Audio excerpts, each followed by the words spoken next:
All but the primetime games for Week 5 are in the books, and there were several big moments that happened in this week. From the Seahawks losing Russ for the next month and some change and changing the entire course of their season, to the Lions nearly getting the first win of the Dan Campbell era, well, simply put, there is a lot to discuss. So as we always do, we will dive into the 1 o'clock games and go from there.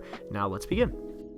First things first, let's get the Titans and Jags game out of the way. It was an extremely eventful week for Jacksonville, as their coach was in the headlines for all of the wrong reasons, and the question was, could they rebound after this ginormous distraction? And the answer was, not surprisingly, with a team that selected number 1 overall and had just one win last year, no.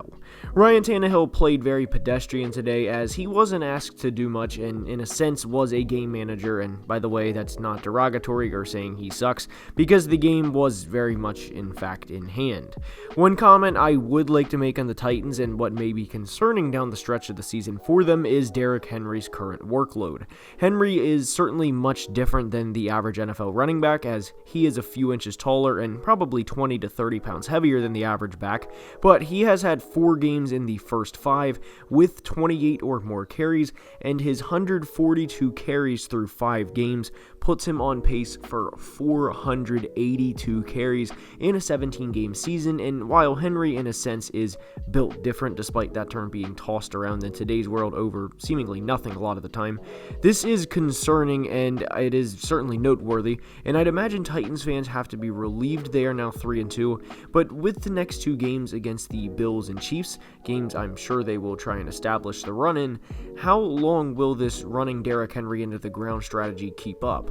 The Titans are a team that can get to the Super Bowl, and it revolves around Derrick Henry, but at some point, whether that's in weeks 9 through 12 or 14 through 16 or really whenever, they are going to have to give his legs a break or simply accept that this will probably be the last season of having him run at the level that he currently is. So for today's video, congratulations to the Titans, and for the Jags front office, if anyone in their front office or anyone knows them is listening to this, please just admit the wrongdoing, that the hiring of Urban Meyer was horrible, and fire him and get this whole charade over with.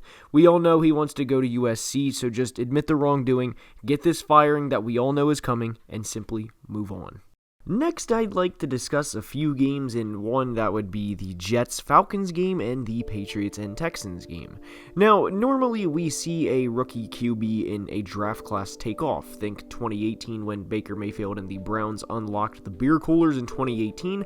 Think 2019, Kyler Murray just generally playing good, and for a rookie at that, and winning the Rookie of the Year, and of course Justin Herbert from last year. I don't really need to say more in terms of that. However, we have not seen that from the 2021 draft class, and as I record this, the 49ers and Bears games are currently being played, and Trey Lance is 5 for 11 with 63 yards and an interception, and Justin Fields' Bears are winning by double digits, with him being 8 for 14 for 68 yards and a touchdown, so neither are, and certainly in Trey's case, exactly killing it at the moment. We are 5 games into each of their respective careers, Trey and Justin less due to not starting each and every game, but I would be lying if I said I wasn't in the slightest a little concerned with how each of their careers have started. Trevor and Zach are in a sense lumped together, and I'll explain why in my opinion, because their franchises are not good, and Trevor's coach and GM are, in terms of their rankings of head coaches and GMs, Urban Meyer and Trent Baalke probably rank in the, at minimum, the 30s of 32 possible candidates. And Zach Wilson's team is not good, and there was a reason why they selected that high to begin with this year. But for each of these guys, even the highly touted could do no wrong in college Trevor Lawrence, we are seeing a lot of simple mistakes, such as staring receivers down from the millisecond they have the ball in their hands and otherwise making poor reads. If you are 100% confident in a said QB from this class, please comment below as to which one you're hitching your wagon to, because at this point I am baffled as to who will succeed and who won't. I'm also really curious to hear what you guys think on this. I loved Justin Fields in the draft process and think he will be the Bears franchise quarterback for a while, even despite the slow start. But please again comment below and let me know what you're thinking regarding this class. Last point about the 2021 draft, even though he's not a quarterback, shout out Kyle Pitts for his coming out party today in London, and performances like we saw from him today are why the Falcons drafted him that high. Credit to Kyle, and hopefully this is a building block moving forward. Bengals-Packers next, and admittedly I did think Green Bay was going to win heading into this game. As Bengals fans, I love your guys' future, but after watching Aaron Rodgers and the Packers find ways to win games for over a decade, you come to expect these type of games, especially against teams that are in a sense rebuilding, because despite the Bengals' early success in 2021, they are still rebuilding and on the way up, while the Packers are near the very top of the mountain. Moral wins aren't what Bengals fans want to hear, shout out Pat, but this was a game where they should have won against a team that has been to the Final Four in each of the last 2 seasons, and the Bengals are 6 points away from being 5-0. There's a lot to look forward to in Cincy, and their next 3 games are at Detroit, at Baltimore, and at the Jets, all of which are winnable. Now, I'm not saying they're going to be 6-2 and go into Detroit, Baltimore, and New York and win through 8 games, but I at least do want to acknowledge that it is not out of the equation based on how they've been playing. And as for Green Bay, their next 2 games are at Chicago and home against the football team, so a 6-1 start is very likely for them. You'd have to think the NFC West beating up on each other will take a toll at some point, and despite the Cardinals' dominance, they will probably cool off isn't the right word, but become fatigued is more along the words I'm looking for here, as the NFC West this year is in a sense like the SEC, while the NFC North, Green Bay's division, is more similar to the ACC, and Green Bay is Clemson of the past. So the takeaway from Week 5 is Green Bay is setting themselves up to be a number 1 seed in the NFC, and will have some serious competition for that between the Cardinals, Rams, and of course, the team led by the GOAT, the Buccaneers. Denver and Pittsburgh is next, and good for the Steelers for getting back on track today and now being 2-3 on the year, but I do want to say one thing. I don't think this means they are going to a Super Bowl now or anything like that. Good for them, and good for them in the fact that Cincinnati, a division rival, lost, and that in theory puts them closer to winning the division. But Denver did start out 3-0, and their wins were against the Giants, Jags, and Jets, and in back-to-back weeks have played 2 teams that went to the playoffs last year in Baltimore and Pittsburgh, and dropped both of them, and both nearly by double digits, with the Ravens one in fact being a double-digit loss. For Pittsburgh, they play a Russell Wilson-less Seahawks next week and then have a bye week, so more than likely they will be 3-3 heading into their bye week, only to then come off the bye week and get to play Myles Garrett's Browns. The Broncos, on the other hand, get a struggling Raiders team. Again, Vegas is losing as I record this, and the question will be next week, who is which team? Are the Raiders or Broncos for real, or are they, in a sense, both frauds? We will get to find this answer out more next Sunday. Now we go to the Lions-Vikings game, and this was for the most part similar to a Big Ten game, and in a lot of ways an early 2000s NFC North game, a lot of running the football and punting the ball and trying to win the field position game.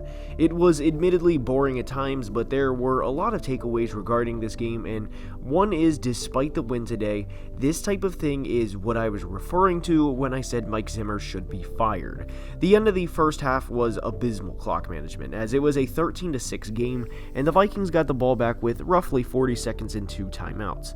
They have 2 of the best receivers in the NFL in Justin Jefferson and Adam Thielen, and it could have made it a 10-point game going into the half, while still getting the ball back at the start of the second half, and had they scored at the start of the second half, this would be referred to as double dipping.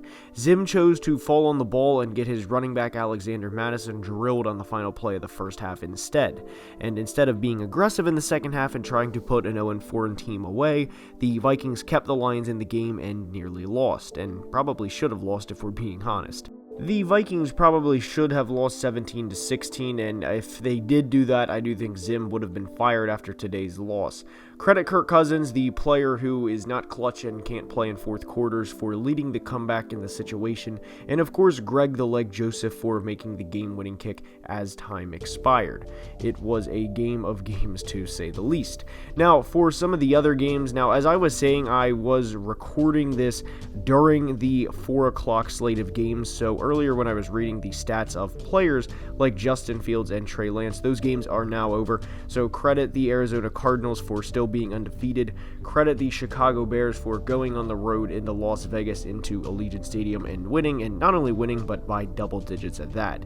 Jameis and the gang put up 30-plus points on the Washington football team, and I do think through 5 weeks, the Washington football team is far and away the biggest disappointment. Now, also a quick couple of notes here. Saquon Barkley and everyone else that was injured for the Giants today, I do wish them the best moving forward, and I really hope, even though, this is a pretty raw reaction, but Saquon's career, we don't know the extent of what this injury is going to be, but with season-ending injuries in 2020 and then, of course, an injury-riddled 2019, I really hope this is not the path that his career is soon to be on. So I do wish him and, of course, the Giants the best, and really every other NFL player the best in terms of health moving forward. So with that being said, that's all I have for today's video. I hope you guys enjoyed. I hate to end on such a somber note because I really enjoy making videos and I don't want it to seem like I don't, but until next time, love you guys.